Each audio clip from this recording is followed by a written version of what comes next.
llamar la atención a la Biblia. Jamás en la historia humana existieron tantas traducciones de la Biblia disponibles y jamás hubo tantos ejemplares. Yo creo que algunos de ustedes que están aquí tienen más que un ejemplar de la Biblia en la casa. Y quizás más de una traducción o versión de la Biblia. Yo tengo una persona que es un primo un poco lejano que tiene una colección de Biblias, 1000 y pocas Biblias y traducciones y versiones que se puede imaginar. Y por supuesto es solo un ejemplo. Hoy tú tienes en la internet la versión que quieres de la Biblia. Entonces, ¿por qué Elena de White necesita llamar la atención a la Biblia si nunca la Biblia estuvo tan disponible como hoy? El problema es que la Biblia nunca estuvo tan disponible, pero también nunca quedó tan olvidada como hoy. En muchas de las casas la Biblia queda allí. Los pastores más antiguos hasta contaban una pequeña anécdota de un pastor que fue visitar a una anciana. Y cuando llegó a la casa de la anciana, yo creo que ustedes ya escucharon, pero cuando llegó a la casa de la anciana, preguntó, hermana, ¿cómo está su fe? Oh, formidable, ¿cómo está esto y aquilo? Y tú estudias la Biblia cada día y horas, como los pastores antiguos preguntaban. Y ella dice, por supuesto, estoy muy bien. Entonces tú podrías, antes de yo salir, traer tu Biblia para que yo lea un texto y hagamos una oración juntos aquí. Pouco tempo a mujer volveu contenta, pastor, el Senhor te traje para mi casa, porque já há 6 meses que eu havia perdido mis anteojos ou lentes, como tu quieres, daqueles antigos que eram bem pequenos. E tu sabes, há meio ano que eu havia perdido mis anteojos e agora los encontrei, estava dentro de minha Bíblia. E ela leía todos os dias. Como puede. Entonces, mira, hoy nosotros tenemos tiempo para todo. Tenemos tiempo para la familia, para los amigos, para la música, para las películas, para los videos, para la internet, para la computadora, para el celular, para todo. Pero no para la Biblia. Tu sabes que nuestras prioridades cambiaram muito. E nós temos uma séria preocupação o que vai ser de nosso futuro se Jesus não viene pronto. Há um estudo que é feito em Estados Unidos que se chama Value Genesis. E este estudo habla del perfil de la nueva generación. Es hecho con los estudiantes del quinto, yo creo que del quinto al final, quinto año hasta el final de la enseñanza media de la academia. El primer estudio fue en 1990, yo creo. Y de este grupo de jóvenes o de estudiantes, não estou seguro, pero tenho a impressão que eram como 16% leíam uma vez por semana o Espírito de Profecia. Mais ou menos isto. Depois, 10 anos depois, solo 6%. Agora, 2%. E nós outros não sabemos o que vai passar. Se isso um estudo em todo o território nacional em Brasil com a geração de 14 a 35 anos de los adventistas. O promédio desta geração por vida é ter leído solo um livro de Elena de White. Nós os compramos, temos em la casa e quedam muito hermosos ali. Ora, é en la época que nosotros teníamos que estar más aferrados, tener más conocimiento de la palabra de Dios y también de las enseñanzas del Espíritu y profecía, porque estamos más cerca de la segunda venida do que los pioneros estuvieron. Y es cuando estamos más flojitos. Mucha formalidad. Eu hasta costumo dizer que muitas vezes o manual de la igreja é o melhor souvenir de la última Assembleia General. E dá a impressão que muitos desses livros são souvenirs que temos em la casa. Que bueno que eu comprei em Gema, ou Apia, ou seja quem seja, e assim eu os tenho. Para chamar nossa atenção à Bíblia. E a segunda questão, ela vino com o propósito de auxiliar em la compreensão de la Bíblia. Pero tu podes dizer, pero agora tu estás indo lejos demais. Ajudar em la compreensão de la Bíblia? Pero nós não creemos que esta é nossa única regra de fé prática e que ela se interpreta a si mesma. Eu costumo contestar a esta pergunta com a seguinte declaração: se o cristianismo fuera um grupo homogêneo, todos crendo a mesma coisa, eu teria dúvidas. Creio que não seria necessário.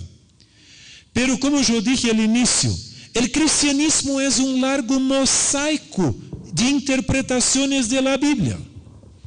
Como eu digo, quizás tengamos hoje cerca de 40.000 denominações cristianas oficialmente organizadas, e cada uma dizendo que está baseada em la Bíblia. Uma diz que o bautismo é por imersão, outro que é por aspersão, outro que é por ablução, outro que não necessita. Um diz que necessita ter el lavapiés, o outro diz que não necessita. Outros, como eu supe em Califórnia, há uma igreja que diz o seguinte: bueno, na época de Jesus não se tinha sapatos como estes hoje, cerrado e tudo, eram sandálias abertas ali, e então também não teníamos pavimentação em las calles, e naquela época como temos hoje, então não necessita lavapiés, é só ter ali, limpiar os sapatos, listo. E tu tens alguns que dizem que é domingo, outros é sábado, outros dizem que não necessitamos de dia, é só uma tradição. E assim tu tens quantidade de ensinanças conflitantes adentro do cristianismo. Eu creio, e tu não te puedes olvidar do que vou dizer agora, eu não creio que Ellen G. White vino para reemplaçar a Bíblia, pero vino para quitar as falsas tradições e teorias que nosso prejuízo impuse a la Bíblia e que não permite que o mensagem bíblico venga clara e cristalinamente para nós outros. Por isso eu chamo o espírito de profecia de um filtro profético para limpar essas teorias e para permitir que o mensagem bíblico pueda venir para nós outros claro e cristalinamente, e que a Bíblia pode exercer sua função de interpretar-se a si mesma sem os prejuízos e as teorias humanas que se ha imposta a la Bíblia. Não sei se está claro esse ponto. Bueno, se não está, haga de conta que está claro, e eu quedo contento, não? Bueno, me olvidei do último. O terceiro ponto é ajudar a aplicar os princípios bíblicos em la vida.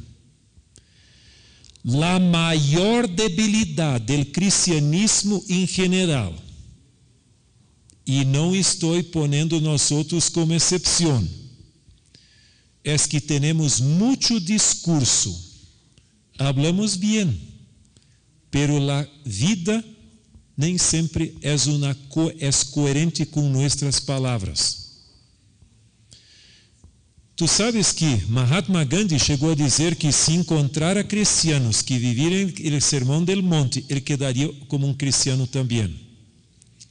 É muito fácil para mim predicar um hermoso sermão sobre o amor a los inimigos. Como amar los inimigos.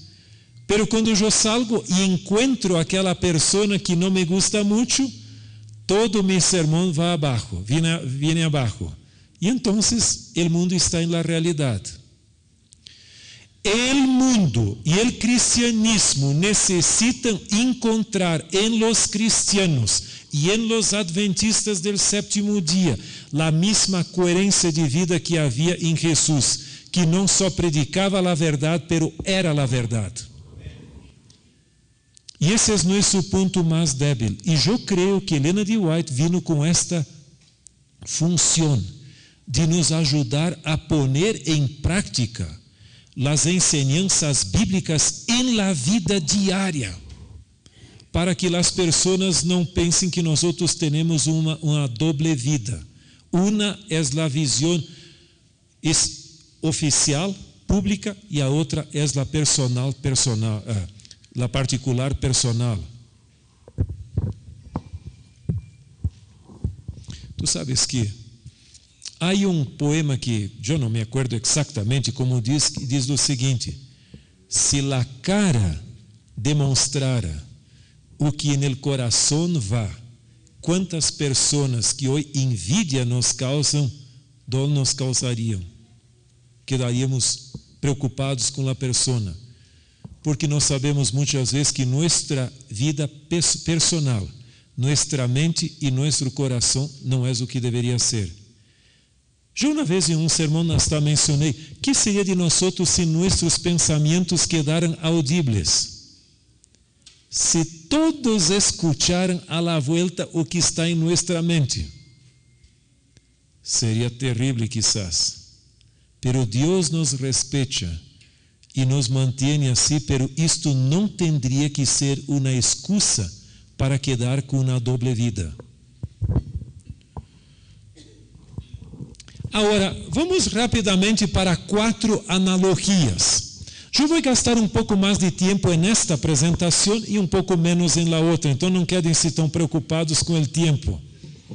Em África dizem o seguinte: ustedes ocidentais têm os relógios, nós aqui temos o tempo. Então, pero vamos não ir lejos demais nisto. Há 4 analogias que me gostaria compartilhar com vocês que quizás puedan ser também úteis para entendermos um pouco. A primeira delas é a analogia del faro. El dom de profecia é como um faro a nós em la tempestade. Não sei se já tivesse a experiência de caminhar no campo e viene a noite e não tens luz. Como é bueno quando consegues encontrar uma luz. E para os navios é a mesma coisa. Vamos a ler esses textos para que a Bíblia hable para nós. Quem pode ler para nós a segunda carta de Pedro, capítulo 1, verso 19? Quem lo encontra e esteja disposto a ler alto para que todos lo escutem, lo haga, por favor.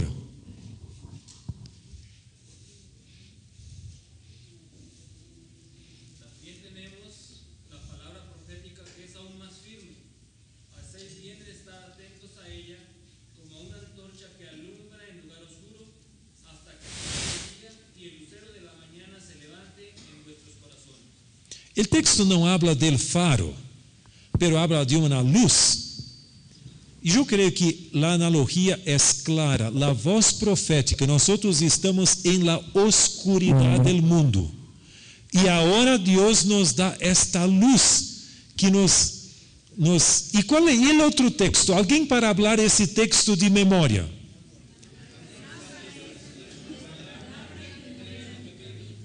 Dá a impressão que todos vocês conhecem a Bíblia de memória. Bueno, esta é a luz que alumbra o caminho, para que eu não salga do caminho, que eu pueda chegar a mi destino. E esta é a função do dom profético em nossos dias. Agora, uma outra função, e que é uma função mais moderna, é que eu estou planteando, é do GPS. O GPS, tu conheces, quando vas por uma calle, tu vas por o caminho errado, tomas a calle que não é correta, ele te intenta traer de vuelta al camino correcto. Y así es también el trabajo del Espíritu Santo por el don profético. No solo en tu conciencia, pero el don profético también. Y o que nos diz Isaías 30, 21? Ustedes já estão vendo os textos, então se já querem ir adelantando, sabe o que vai venir. Isaías 30, 21. Entonces tus oídos oirán a tus espaldas palabras que digan: Este es el camino, andad por él, y no echéis a la mano derecha ni por él, no eches a la mano derecha ni tampoco torzáis a la mano izquierda. Não é interessante? Não dá a impressão que o Espírito Santo é um GPS? E na Bíblia tu tens quantidade de ensinanças para que tu não salgas del caminho. E segundo Crônicas 36, 15 e 16.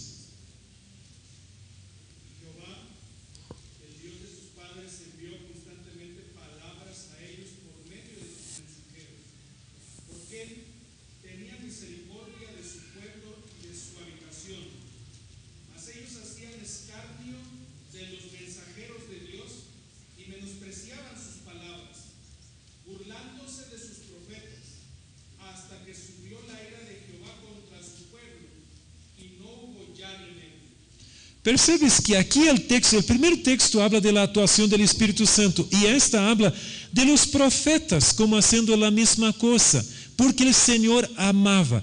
Pero ¿por que as pessoas não les gustan los profetas?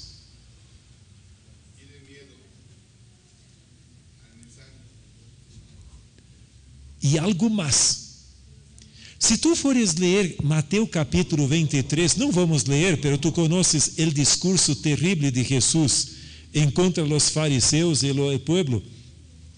Jesus habla de princípio muito interessante. Há uma tendência em Mateus 23, e aí Jesus lo diz, que nós nos gostamos muito de los profetas antigos, pero não de los modernos. ¿Te acuerdas? Jesus diz o seguinte: ustedes dizem, mira, se nós tivéssemos vivido na época de nossos antepassados, de nossos padres, nós não teríamos molestado os profetas jamás. E então Jesus contesta: pois eu vou trazer profetas para ustedes, e vocês vão colgar um aqui, vão matar outro ali, e assim por adiante. Por que há essa tendência? Porque é muito fácil para mim dizer: que bueno Moisés falou duro com o pueblo rebelde en el desierto. Es ellos allá e eu aqui. Pelo profeta moderno habla de mis problemas e não de Israel del passado, e então o discurso cambia. Uma outra analogia é del microscópio. O que nos diz São Juan 16, 12 e 13.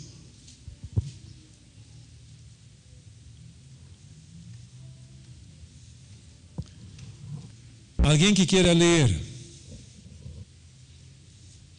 Aún tengo muchas cosas que deciros, pues ahora no las podéis sobrellevar, pero cuando venga el Espíritu de verdad, Él os guiará a toda la verdad, porque no hablará por su propia cuenta, sino que hablará todo lo que oyere y os hará sobre las cosas que habrá de ellos. Então, uma manifestação postrera del dom profético iria ampliar ou dar mais o conhecimento de coisas que quizás não seriam passíveis de se entender ali. Nós creemos que os mesmos apóstolos cumpriram isto. Agora, se tu tomas, por exemplo, o desejado de todas as gentes, tu não crees que agrega muito a la compreensão de los evangelios? Quantos detalhes que nós não conhecemos, o desejado lo põe ali. Então, eu creio que é como o microscópio. Nós com o ojo desnudo não vimos tudo. E então tu vas ali, quantidade de coisas mais. Não em contradição da Bíblia, não. Solo explotando sua riqueza. Uma quarta função, es del telescopio.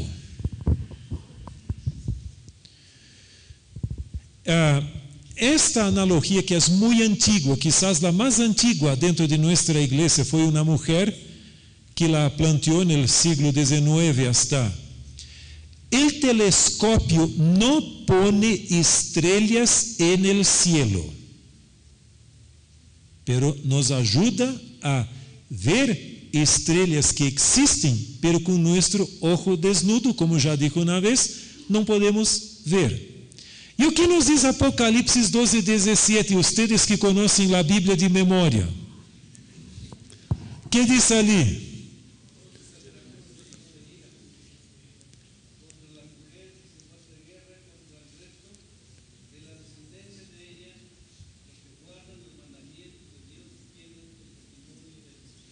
Este testemunho de Jesus é um testemunho que vem exaltar a Bíblia, como nós outros hablamos ali. E, por supuesto, isso deixa o diabo muito enojado, porque vai sempre em contra suas herejias. Agora, há uma pergunta muito clave, e esta tu não puedes se olvidar. ¿Puede alguien ser salvo sin creer en Ellen G. White?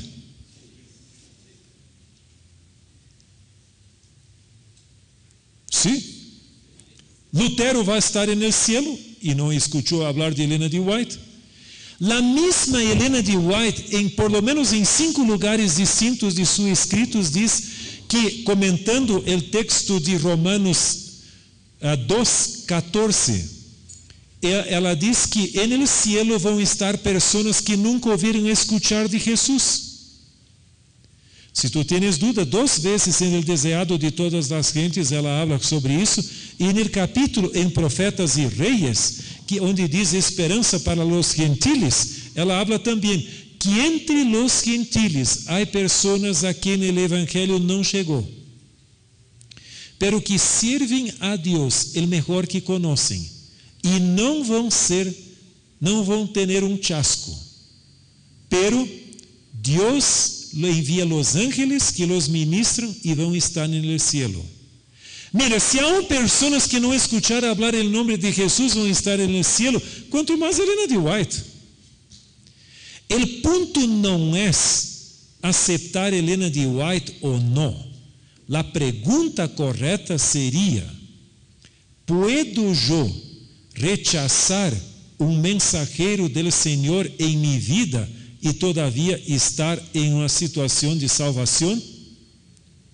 Vamos a suponer que eu estou em pecado e o Espírito Santo te impressiona a falar para mim e diz: Pastor Tim, tu tens que cambiar tu vida, senão tu vas te perder.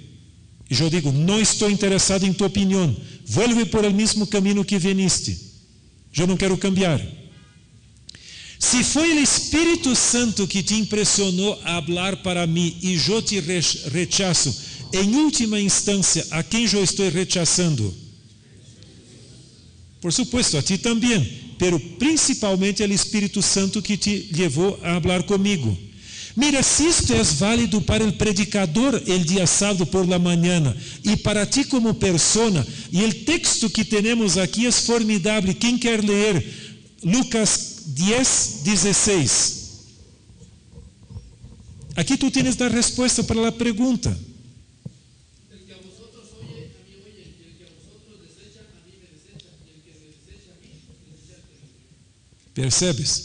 Então, a pergunta não é desechar ou não Ellen G. White.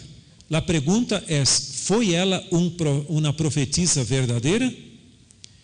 Se foi falsa, temos que rechazá-la.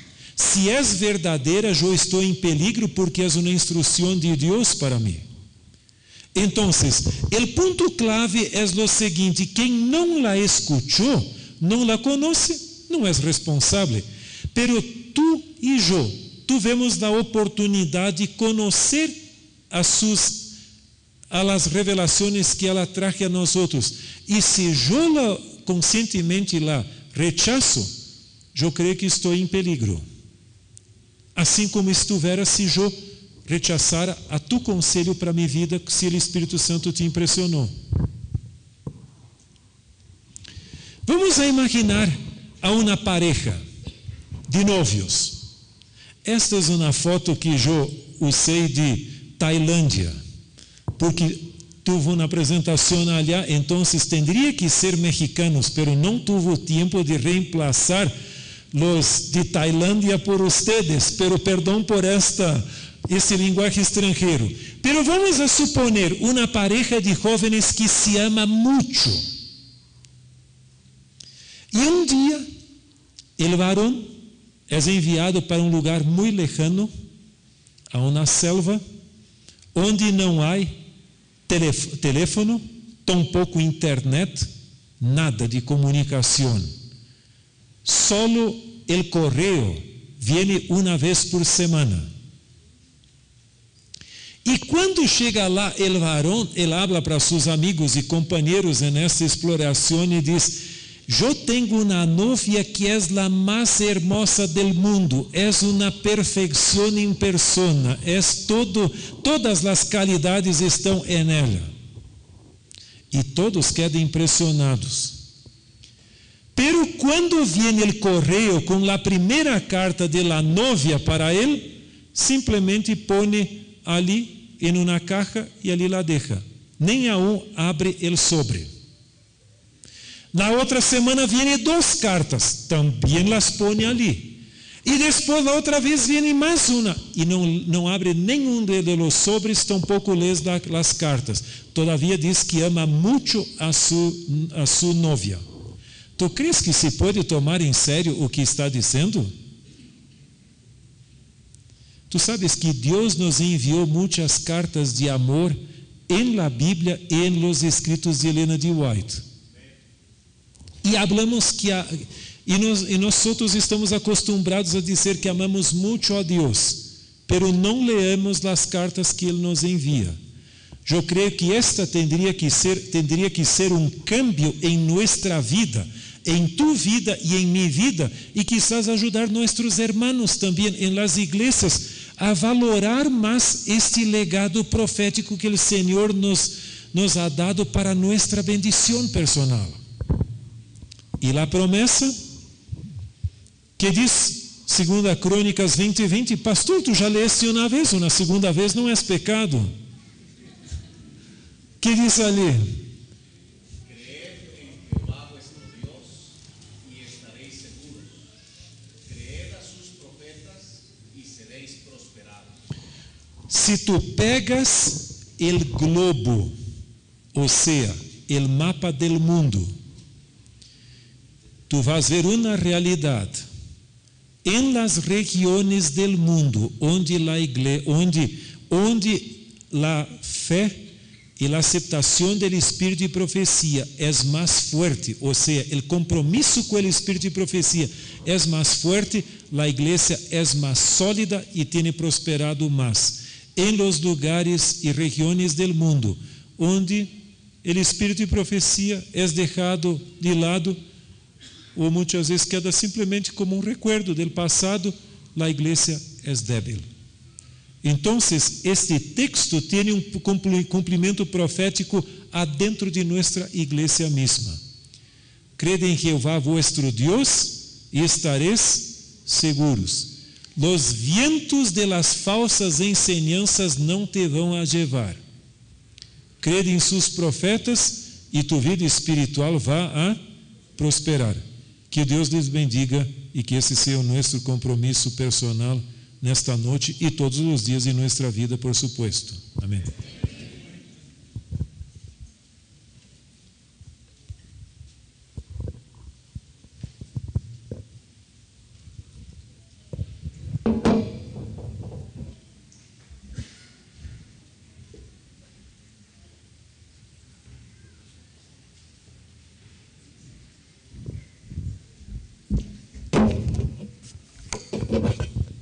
Vamos a alabar a nuestro Dios, vamos a ponernos de pie.